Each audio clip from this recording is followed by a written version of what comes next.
Ya, ayo orang Madura, siapa tahu nanti selanjutnya bisa jadi presiden. Saya anjurkan untuk tidak. Tak langkong sepora. Soalnya nanti jadi lama ini apa pidatonya, Mbah. Jadi bisa jadi kalau saya aplikasikan itu, Assalamualaikum para saudara. Ngan dengan ini ya saya ucapkan. Jadi saya aduh janganlah gitu, jangan.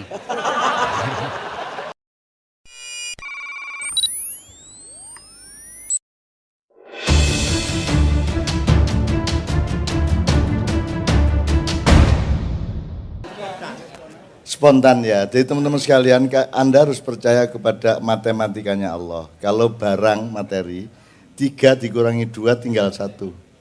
Tapi kalau lain sakartum lazidanakum, dalam rangka bersyukur engkau memberi kepada orang, maka Allah la azidanakum, Allah memberimu berlipat-lipat. Jadi kalau rohani matematikanya terbalik dengan materi. Kalau materi 2 dikurangi 1 berkurang menjadi tinggal 1. Tapi kalau rohani, kalau niatmu berdagang untuk akhirat, semakin engkau melayani orang, semakin engkau bermurah hati kepada orang, engkau akan ditambahi melalui yarzuqhu min haitsu la yahtasib. Jadi di luar akuntansi. Rezeki itu datangnya di luar akuntansi. Yang di akuntansi itu kan jual beli yang material, tapi rezeki Allah itu di luar akuntansi, min haitsu la yahtasib. Dan itu transaksi dengan Allah itu, jelasin aja Pak. Mayatakillah dapat 2, terus wa mayatawakkal 'alallah. Wa mayatakillah yaj'al lahu makhraja wa yarzuqhu min haitsu la yahtasib. Jadi barang siapa yang takwa kepada Allah, maka Allah akan beri jalan keluar. Ongkosnya cuma takwa, ya. 1, tapi ya. Dapatnya 2. Dapat 2. Jalan keluar dan rezeki yang tak terduga-duga. Terus wa may yatawakkal 'ala Allah fa huwa hasbuh. Barang siapa yang menjadikan Allah sebagai wakilnya, jadi pasrah kepada Allah, jenenganlah, maka Allah akan mencukupinya. Innallaha balighu amri. Dan innallaha balighu amri. Dapat 2 juga. Iya, oh betul, dapat 2 juga. Iya, gimana Kiai kok. Kan baru koma. Masih koma ya. Baru koma. Iya. Beli takwa 1, dapat ya, solusi dari masalahmu, terus dapat rezeki tak terduga. Terus Anda beli lagi dengan tawakal. Tawakal itu menyerahkan kepada Allah yang kamu tidak bisa. Gitu loh. Dapat 2 lagi, wallahu hasbu dan innallaha balighu amri. Allah yang bikin tercapai. Karena Anda tidak bisa mencapai sesuatu. Tidak bisa. Kamu tanam, bisa. Kamu bikin sampai berbuah. Siapa yang membuat berbuah? Allah. Kita cuma disuruh nanam tok, enak tok. Istrimu tiduri tok. Dah. Bisa nggak kamu bikin anak? Innallaha balighu amri, Allah yang membuatmu punya anak. Kan begitu. Enak tak hidup itu. Gitu kok rewel aja. Gitu kok royoan yang ndak-ndak. Wong Anda ndak ngapa-ngapain asal Anda sungguh-sungguh kerja, tawakal kepada Allah, takwa kepada Allah, dapat banyak sekali kok. Dapat banyak sekali, dan saya hidup itu 100% dengan itu. Saya tanya sama Anda, karena ini milik kita bersama, mau ada yang nyumbang lagu, nyanyi, ataukah kita tanya jawab? Oke, kalau tanya jawab, saya juga mohon dengan sangat Pak Yai Imam dan semuanya ikut bantu saya untuk supaya memperkaya ilmu kita bersama. Silakan Mas. 1, Mas Imam, Mas Doni, tolong mikrofon di sebelah kiri kanan supaya teman-teman bisa segera agak sana Mas, ke kiri sana Mas ya. Silakan maju Mas, silakan maju. Berapa orang? Oke.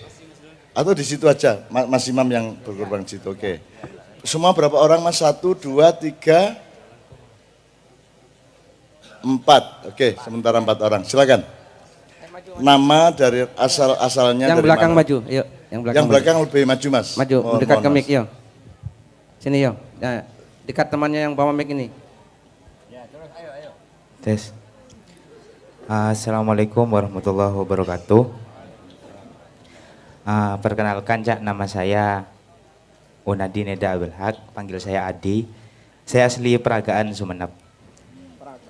Peragaan. Mohon maaf sebelumnya, sebelum saya bertanya, saya ingin bercerita sedikit tentang daerah saya, Cak. Di daerah saya itu merupakan tempat berdirinya saronin. Saronin itu musik Madura, sama gamelan kayak gini.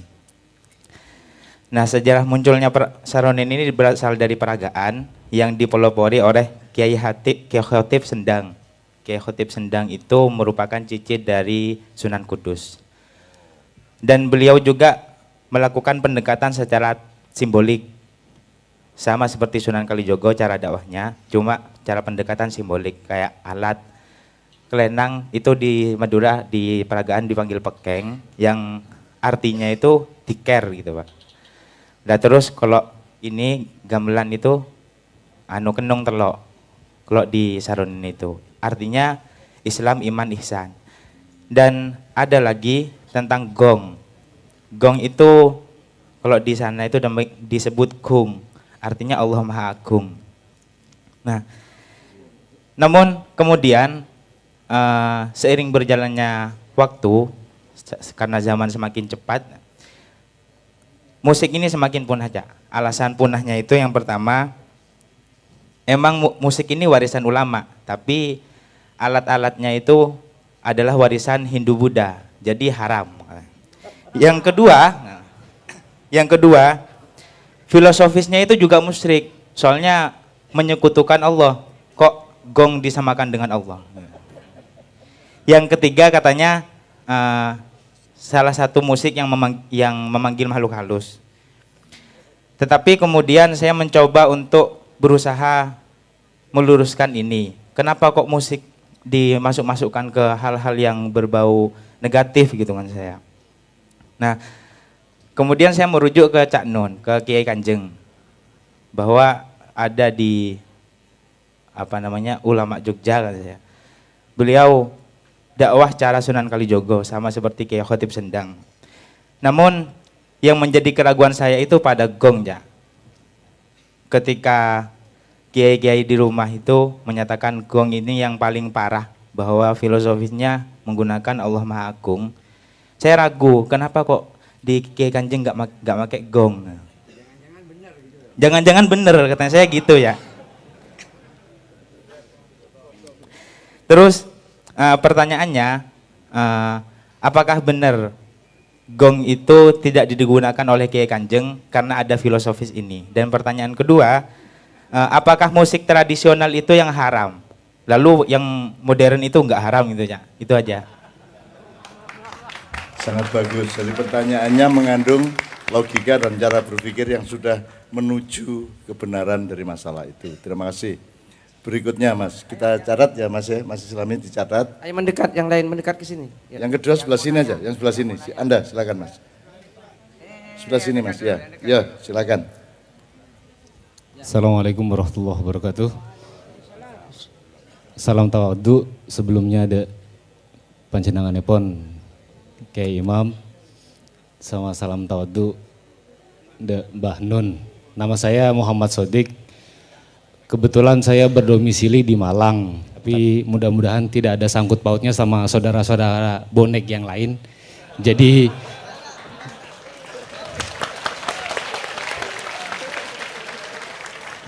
persilakan nanti setelah selesai acara saya dipulangkan dengan aman gitu. Kebetulan saya putra daerah Bangkalan, cuma karena Allah menempatkan saya mendapatkan jodoh orang Malang, jadi ya koma gitu.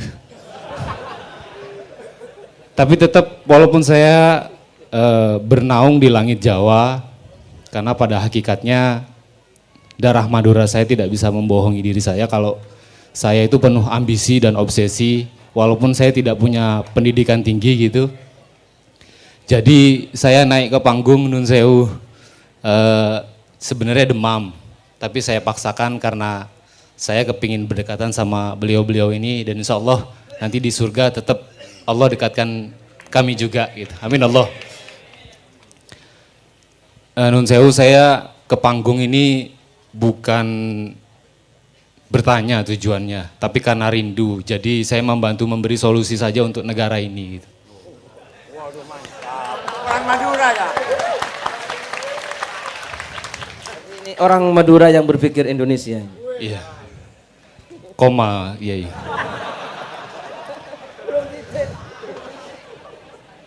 Yang pertama dari materi yang dibahas dari awal soal rokok.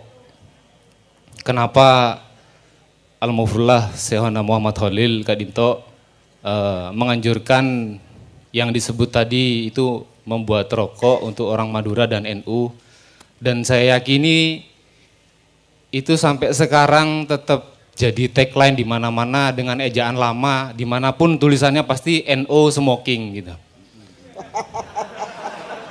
Dulu kan OE ya. Dulu kan OE. NO smoking. Jadi sangat dianjurkan untuk kaum Nahdlatul Ulama untuk. Itu yang pertama. Yang kedua, saya bersumpah demi Allah, kalau memang tidak lagi ada gradasi soal supaya anjuran tidak merokok itu kan sifatnya kayaknya dikotak-kotakan. Ada gambarnya, bibirnya, luka atau apa. Saya janji sesuai anjuran kalau sudah ada gambar impoten situ, saya tidak merokok lagi. Jadi kalau sudah digambarkan, saya sumpah demi Allah tidak merokok lagi. Ya, kalau sudah gambarnya diaplikasikan di bungkus rokok, saya tidak merokok lagi.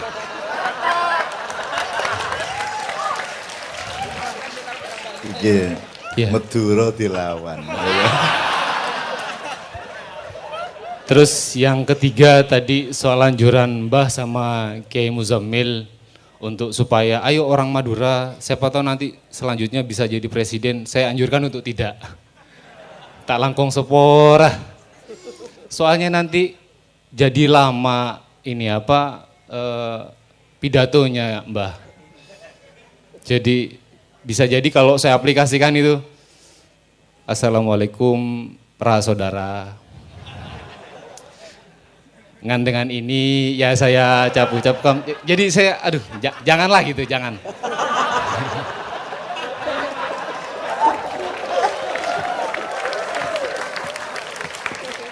Jadi ribet, tapi ya untungnya untuk kita yang di akar rumput walaupun jual sayur itu rumahnya gedung, padahal kita bahasanya satu separuh. Yur sayur gitu udah bisa beli mobil. Bayangan kalau kita pengucapannya sayur-sayur, wah rumahnya bakal tingkat 3 mungkin. Ya, jadi kalau anjuran saya Mbok jangan jadi presiden, tapi jadi Kapolres. Masa Kapolres dari Tapanuli Selatan? Mohon maaf Bapak, mohon izin. Oh sudah alhamdulillah. Enggak, takutnya kan ini direkam teman-teman. Terus yang paling krusial adalah soal tadi bahasan tentang capres. Ini mungkin solusi sebagai orang Madura yang Kiai tak langkung apa bahasanya tadi itu khoyal. Al-akhlul khayal, Masya Allah. Itu jadi gambaran saya di bawah tadi sempat ketentangan bunyai. Jadi sempat ada sekat tadi sebentar, sempat blank, tapi ya alhamdulillah nyambung lagi. Saya mau anjurkan gini loh, Bawaslu itu buat apa repot-repot, bikin ini, bikin itu, bikin segala macam. Mbok ya, ini kan yang punya hajat 2 orang yang berkeinginan banget. Mbok yang satu shift malam, yang satu shift siang gitu kan selesai kira-kira. Gitu selesai kira-kira. Ya kalau minggu libur, wakil presidennya yang bekerja. Itu saja solusi dari orang Madura ini. Dengan segala kesederhananya, Assalamualaikum warahmatullahi wabarakatuh. Tak langkung, tretan bonek, saya nggak ada urusan sama Arema.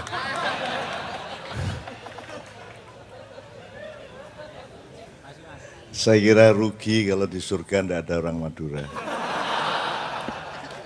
Itulah sebabnya Allah sangat mempertimbangkan kemaslahatan dan nikmatnya para ahli surga dengan pasti menghadirkan masyarakat Madura di sana. Terus di surga tidak ada orang Madura, terus gaya apa? Untuk apa? Untuk apa? Hidup di surga kok tidak ada orang Madura? Gitu. Tidak ada saudara, gitu. Gak enak. Jadi sampean mau apa aja tenang aja. Karena Allah sangat butuh Anda untuk masuk surga. Koma lo ya. Oke, silakan berikutnya. kosong. Ya perempuan dulu, perempuan ladies first.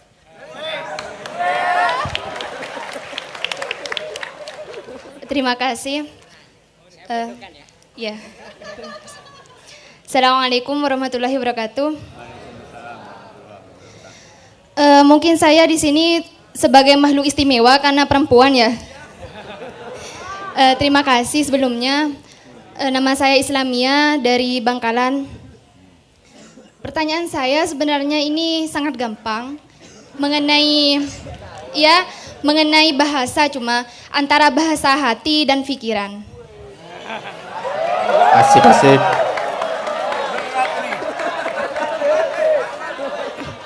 Karena di sini saya sangat sulit untuk membedakan ketika hati itu berbicara kapan dan pikiran berkecamuk itu kapan.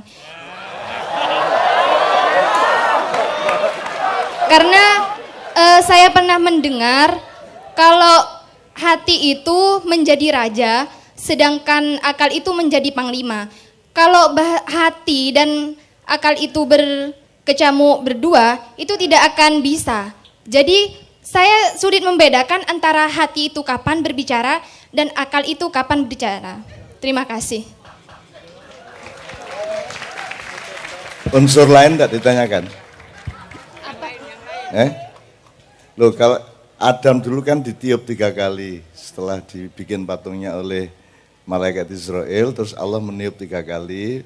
Pertama ditiup tengahnya, hati, terus Nabi Adam batuk, bahing ya. Alhamdulillah, terus malaikat lain, yarhamukallah, terus Nabi Adam membalas, yahdikumullah yasluqubalakum. Terus ditiup bawahnya. Iya. Bawahnya. Koma lo ya.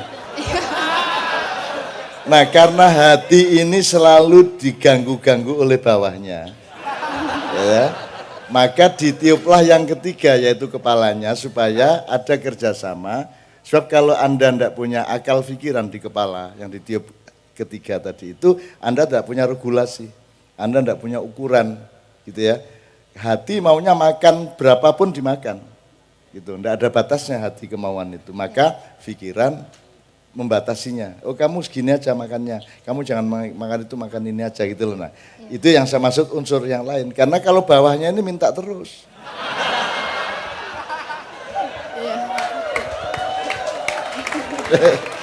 Ya, terusin. Gak apa-apa. Terus untuk kita menyeimbangkan antara hati ini gunanya yang sebenarnya seperti apa? Intinya kalau hati ini bekerjanya seperti apa dan akal itu sebaiknya bekerjanya seperti apa untuk hidup kita normal dan semestinya gitu. Kurang paham juga. Sebenarnya pertanyaan saya ini antara hati dan pikiran juga berkecamuk, sehingga saya juga bingung mau tanyanya gimana gitu.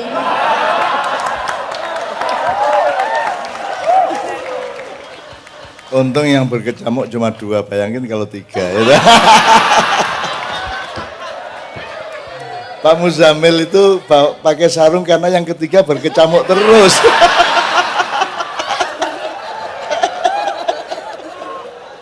Oke, tepuk tangan untuk adik kita, alhamdulillah.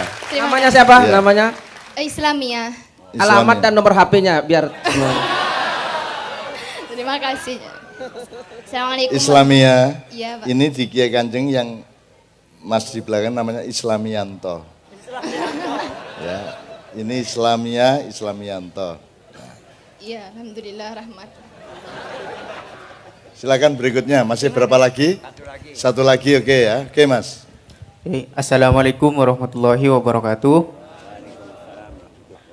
Nama saya Muhammad Abdul Basit. Asal saya dari Kelbung 10 Bangkalan. Mana tepuk tangannya dulu? Umur saya 26 tahun dan masih single. Ya, untuk yang tadinya curhat masalah hati, monggo konsultasi ke saya.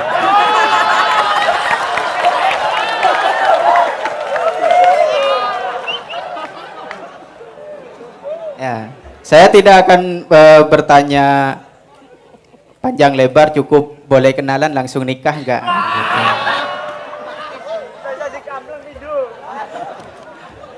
Ya, terima kasih atas Cak Nun atas kesempatan bagi saya untuk menanyakan sesuatu hal yang berkecamuk di hati saya juga ya. Yang berkecamuk juga di pikiran saya. Pertanyaan saya cukup simpel ya, Cak. Begini, dapatkah kita bertemu Allah, Cak? Ya. Sedangkan kalau kita mengatakan kita dapat bertemu Allah, saya jadi timbul pikiran begini. Kalau kita bertemu Allah, berarti Allah itu sama dengan kita. Sama-sama bisa dilihat. Kan begitu ya, Cak. Mohon maaf kalau pemikiran saya salah ya, Cak. Cuma itu yang mau saya tanyakan, dapatkah kita bertemu Allah? Sedangkan kalau kita dapat bertemu Allah, berarti Allah itu berarti sama dengan kita, sama-sama bisa dilihat atau sama-sama bisa dicapai. Terima kasih, hanya itu. Wassalamualaikum warahmatullahi wabarakatuh. Oke, cukup ya. Yang nanti sesi berikutnya, mikrofonnya. Saya minta izin untuk yang terakhir ini supaya tidak lupa. Saya akan jawab dulu. Sebentar ya Mas ya. Yang lainnya nanti dijawab oleh bapak-bapak yang lain juga. Jadi gini Mas, itu yang mengemukakan opsi pertemuan antara kita dengan Allah itu Allah sendiri. Bukan kita ngarani sama bertemu apa tidak. Pak Muzamil, wa may yarju liqa rabbi pamangkana yarju liqa rabbi falyamal amalan sholiha wala yusyrik bi ibadati rabbih ahad. Artinya barang siapa yang ingin bertemu dengan Allah, berharap bertemu dengan Allah, maka hendaklah dia melakukan amal soleh dan jangan menyekutukan dia dengan apapun. Itu. Jadi soal opsi bertemu ini Allah sendiri yang menawarkan, satu ya. Jadi nggak bisa dibantah. Nomor dua, tinggal bentuk pertemuannya itu bagaimana supaya pertanyaan Anda bisa terjawab. Apakah pertemuannya itu material, fisikal, jasadiah, ada fisikanya, ada biologinya, ataukah ada pertemuan yang bentuknya kita belum tahu. Gak tahu bentuknya bagaimana, supaya ya belum tahu namanya gimana, kita nggak tahu. Tapi pokoknya bertemu. Nah, kalau saya nikmati tidak tahu itu. Kalau saya sekarang tahu pertemuan dengan Allah terus jadi tanya seperti Anda. Daripada nanya gitu mending dijelaskan sama Islamnya, dicari rumahnya. Daripada menanyakan mengenai bentuk pertemuan dengan Allah bagaimana, ya itu kan mubadzir sampean. Wong sing yang enak itu kita nggak tahu kok, penasaran kok, waduh besok gimana ya pertemuannya, itu justru kita pelihara nggak taunya itu. Kalau Anda sudah tahu sekarang, nggak ada kerinduan lagi, nggak ada harapan lagi. Wong Anda main kartu aja tinggal buka tapi nggak buka kok. Kalau bahasa Jogjanya diudut, dikasih kartu kan gini kita lihatnya. Kita lihat pelan-pelan, baru main kartu. Belum liko Arab, gitu. Belum bertemu dengan Allah. Jadi menurut saya, coba mulai hari ini Anda menikmati bahwa yang nikmat adalah yang Anda belum tahu itu.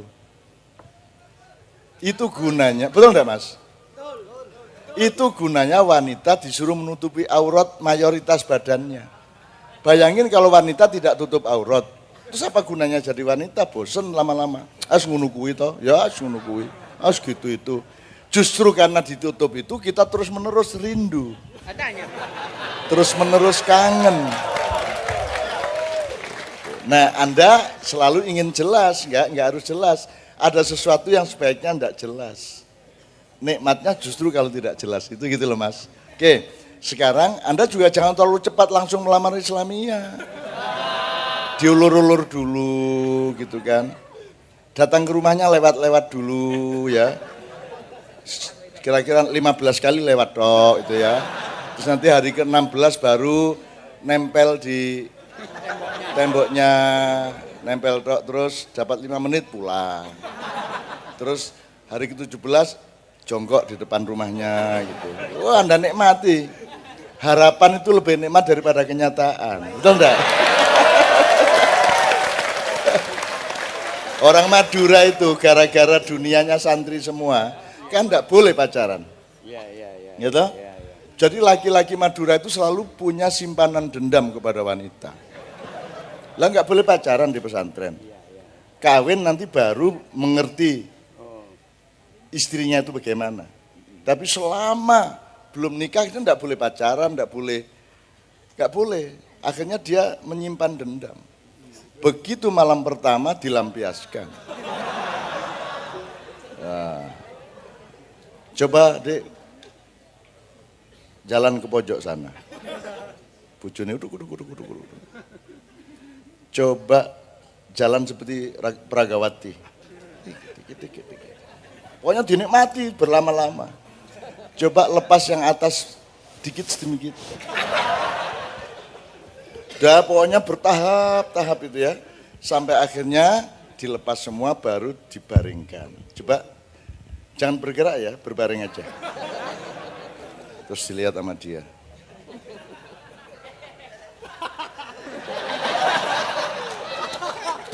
Dinikmati. Dari atas ada gunung loncat. Ya.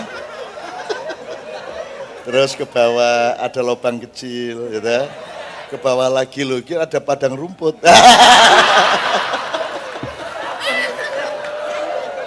Loncat.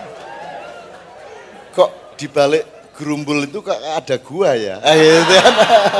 Loncat lagi ke kaki, naik lagi meloncati gundukan tadi. Terus karena sudah lama akhirnya cukup puas, berhentilah dia di pusat kebudayaan. Nah, ini santri Madura ini berhenti di pusat kebudayaan yang dekat lubang kecil agak ke bawah sedikit tadi itu. Terus ngene, mengkerik, tiba-tiba sinis, barang koyok ngene ngenteni 5 tahun.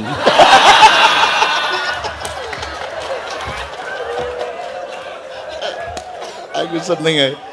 Insya Allah orang Madura itu indah sekali. Gitu aja indahnya luar biasa coba. Ya Allah, ya Allah. Gitu ya. Mas siapa tadi namanya? Mas Basit ya. Nikmati Mas, enggak tahu itu dinikmati. Harus jelas. Ini harus jelas. Yang enak itu yang enggak begitu jelas itu loh.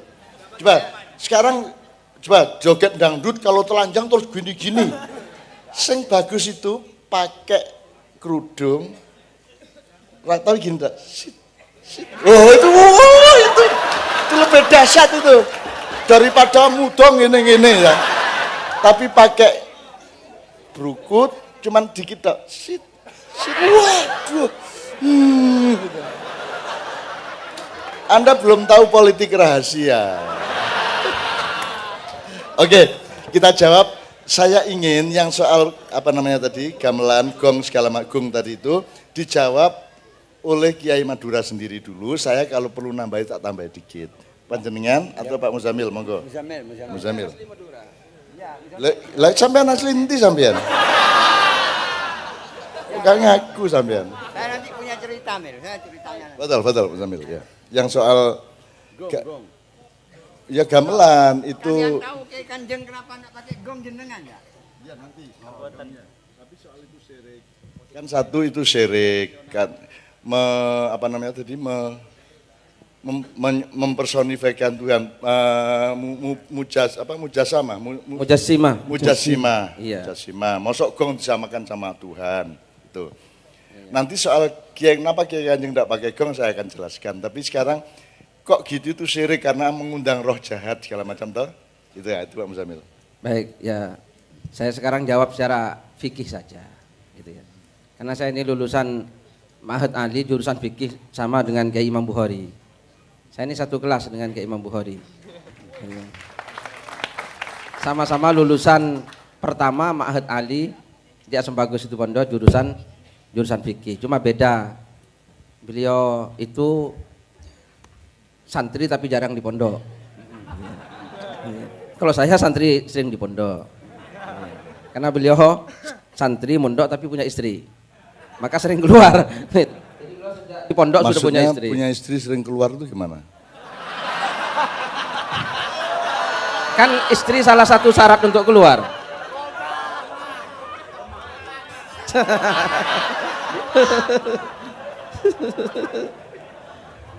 Yang jelas toh kalimatnya.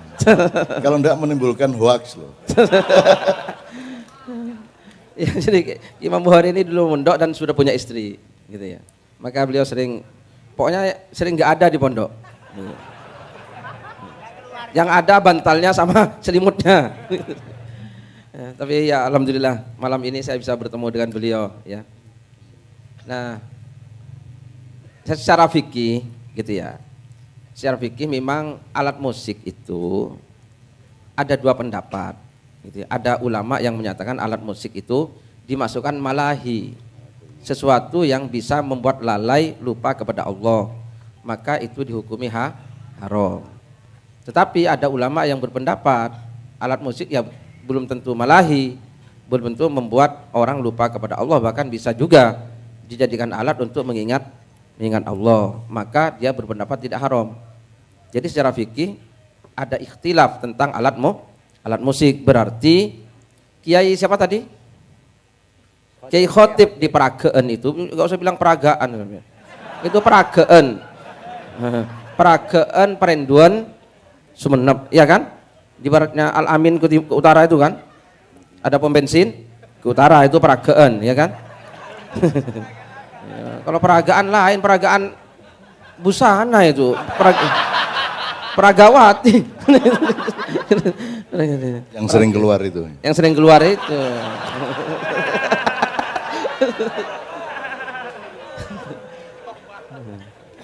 Nah, berarti Kiai Ahmad Khotib termasuk yang mengikuti pendapat alat musik itu tergantung yang mempergunakan, gitu ya. Jadi kalau dipergunakan kepada keburukan ya jadi buruk, kalau enggak ya enggak. Kiai Ahmad Khotib mengikuti Sunan Kudus yang leluhurnya mengikuti Sunan Kalijogo, gitu ya. Sehingga dia berpendapat alat musik itu justru bisa dijadikan alat mendekati masyarakat, gitu ya. Dan itu juga yang dipakai oleh beliau Mbah Nun ini, gitu ya. Bagaimana ini musik-musik Ki Kanjeng ini semua bukan hanya tidak haram ini musik Ki Kanjeng ini, tapi ini semua ada kuningan, ada besi, ada organ, gitar, senar, itu semua oleh beliau diajak berselawat kepada Nabi Muhammad SAW. Gitu ya. Ya kan? Sehingga besok sampai kalau sudah sampai di surga sana, loh kok ada organ masuk surga? Kok ada apa gitar masuk surga? Ya itu gitarnya Ki Kanjeng. Karena ini alat ini oleh beliau ditumpai, ya, ditumpai untuk mencintai Nabi Muhammad SAW. Saya kira itu ya secara fikih begitu. Gini, mari kita belajar untuk menentukan substansi dan non substansi atau fokus masalah dan yang tidak fokus. Jadi gini, misalnya pendapat ulama pertama, musik itu bisa membuat lalai manusia kepada Allah. Sekarang saya tanya, substansinya pada musiknya, pada lalainya? Kesalahannya terletak pada lalainya. Berarti kalau pakai logika itu, musik tidak apa-apa asal tidak membuat lalai. Atau kalau mau dikembangkan, apa saja yang membuat kamu lalai kepada Allah menjadi haram. Apa? Medsos haram. Negara bikin bertengkar terus lalai sama Allah, bubarkan. Parpol bikin nafsu, nyogok-nyogok orang, gitu, bubarkan. Kalau mau diturutin. Tapi itu pelajaran pertama, mengerti di mana titiknya itu, titik haram, musyrik itu di mana titiknya, pada lalainya atau pada alatnya, gitu ya. Oke, satu. Nomor dua, syirik adalah, ya Pak Musamil, kalau menuhankan selain Allah. Yang menuhankan ini, misalnya gini, Lata Uzza dituhankan, maka yang menuhankan itu syirik. Lata Uzzanya ikut salah enggak? Lata Uzza masuk neraka gitu. Enggak toh, enggak salah dia. Jadi letaknya syirik itu ada di berhala, alat musik, atau di pikiran dan hati orangnya. Jadi syirik itu kelihatan enggak? Enggak kelihatan, wong itu pada anggapan orang dan konsep berpikir orang. Menuhankan itu kan peristiwa nilai, bukan benda. Yang bendanya musik. Jadi kiai yang mengharamkan memusikkan adalah orang yang tidak bisa melihat rohani. Dia hanya bisa melihat benda. Maka yang disalahkan bendanya, gamelannya. Gitu loh Mas. Sama dengan ada tari, haram itu. Pupune ketok. Gitu kan? Karena dia hanya bisa melihat pupu. Dia tidak bisa melihat keindahan.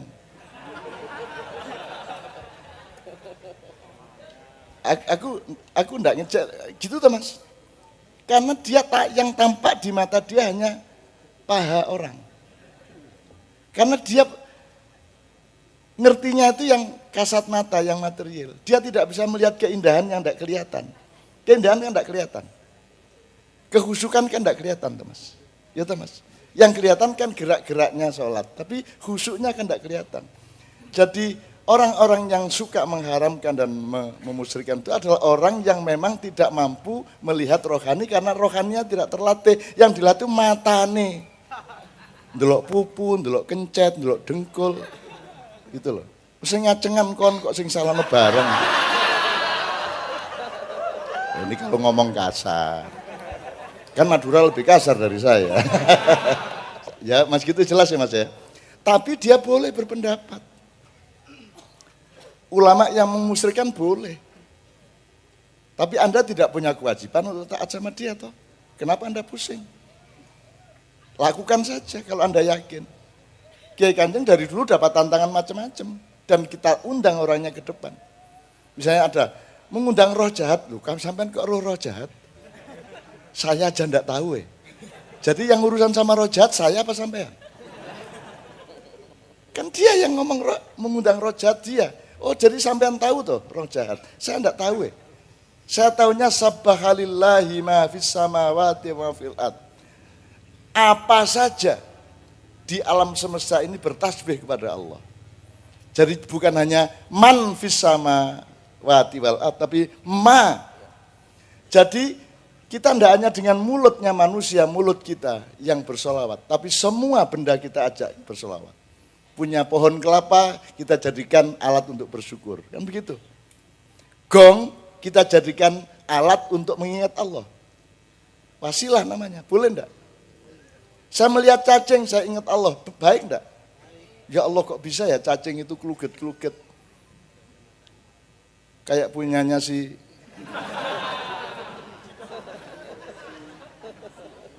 yang diharapkan oleh Islamiyah pada suatu hari. Gitu ya. Loh, wong hidup itu justru Mas, temukanlah Allah di semua yang engkau lihat, di semua yang engkau dengarkan, dan di semua yang engkau alami. Yaitu hidup. That is Islam.